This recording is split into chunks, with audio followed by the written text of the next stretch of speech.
Cool. All right, welcome guys. I am so glad that you're here. I've got Kasun with me today, and we're going to be talking about lowering costs.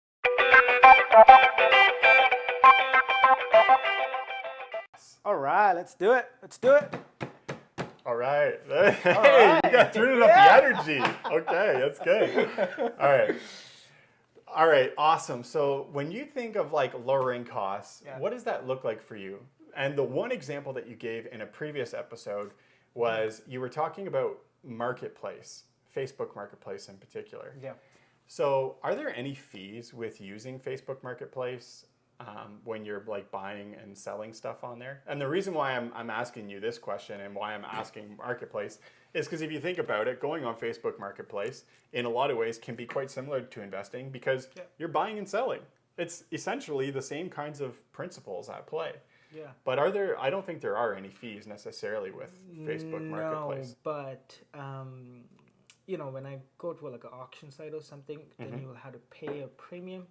Right. For it. But so then you have to realize that sometimes I see that people just put, like, let's say something is worth, let's say this cup worth like $10, but sometimes people put like 15 on it, and then on top of that they pay the premium, so you're not actually making a profit. Right. So you got to know when to just stop. Right. Right. And then so let's say it hits about like $5, then you know if there's a premium, let's say, I don't know, 10% or something. So let's say it's altogether, it's after taxes and everything, it's like, for example, let's say $7. So you still, if you sell this cup for like 15 in the market, you still make a good profit out of it. Right. Instead, if you actually pay for a 15, you really don't make a good money on it. Oh, okay. So that's a good way of looking at it.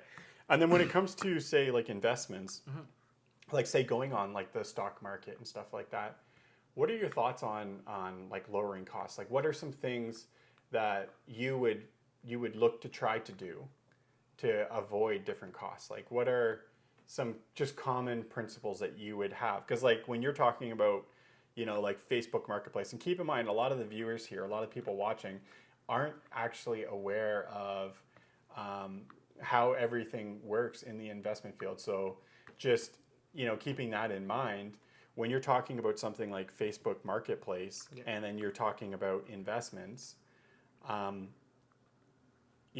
what kinds of principles can you apply from, say, buying and selling there to the other? Well, I have zero experience in stock market, but I can say that kind of the similar principle apply. Like if you're paying somebody to do your stock stuff, if you can save them money and by you doing it, I would do it. Right. So then you're not paying 3% or 5% or whatever the percentage for him to do it, and then he's making a cut off it too. Sure. So you want to cut out as many of the middlemans that you can. So that's one way. Yeah. And then I mentioned about like Facebook Marketplace. You said there were no like fees tied to it, which is actually really awesome. But do you think like if you were in the stock market, you'd probably be looking at maybe how you can cut those fees out? Like if you were looking at, if I use this platform or this platform or that platform, right? Like you'd probably be, and I think that when you look at your like that savviness that you're talking about of being able to weigh out your costs and stuff, I think it really does apply quite similarly to this investment field, right? Definitely. I think it goes parallel.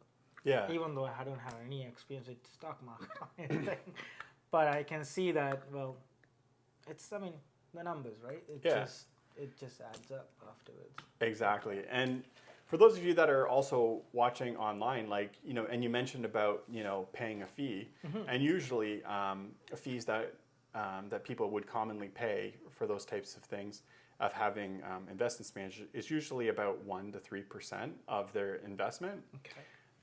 But if you actually think about that, when you think about that, like 1 to 3%, people go, oh yeah, it's only 1 to 3%, but you have to weigh it into how much of the investment that you're making or potentially making, because if you lose, you still pay that fee.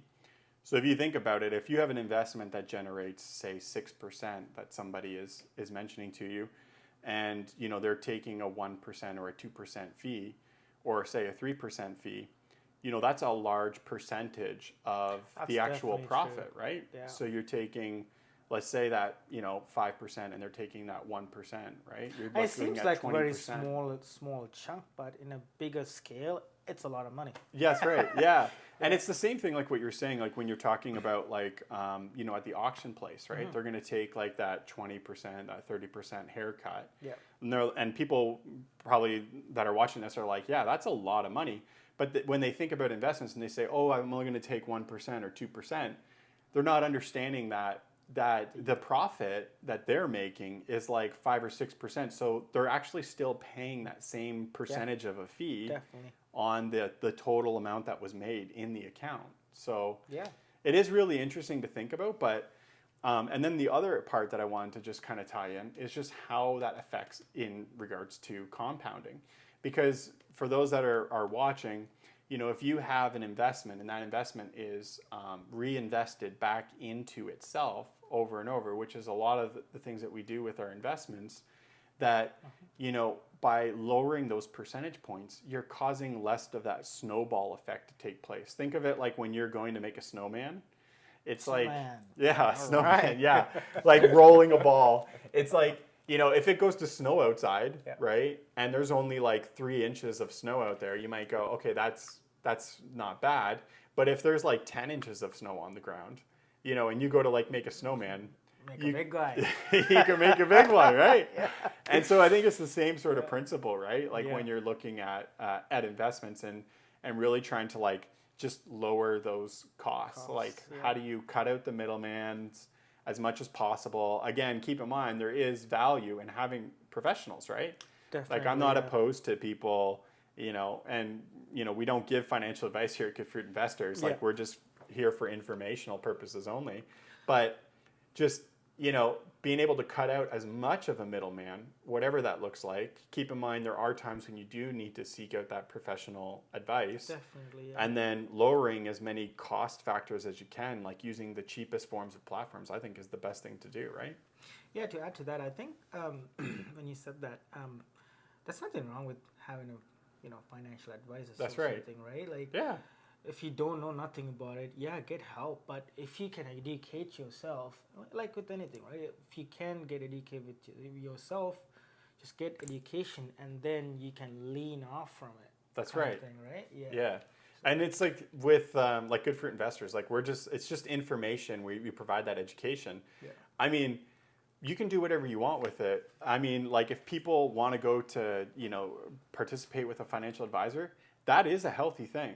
Like, oh my gosh, like why is Aaron saying this if he's trying to start, get moving on Good Fruit Investors, like, But it's because a financial advisor, like when you're saying that you don't have that information, actually the statistics show that people that actually self-invest, that they actually have a lower percentage of returns on average than somebody who went with like a managed mutual fund and things like that. So if somebody decides to, do that on their own, a lot of times they end up making poor decisions.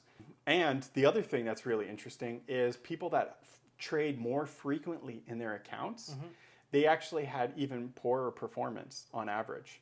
Right. And so it's really interesting because that's the way it should be. But believe it or not, there's actually other ways to still invest, right? Where you can cut out much of the middleman and you can have higher returns. Because, when you look at the market and even look at professionals, the professionals only beat the market about 7% of the time. That means that the majority of professionals can't beat the market on average. Right. And so there's lots of information that we talk about in Good Fruit Investors, and we provide all the research inside of our courses.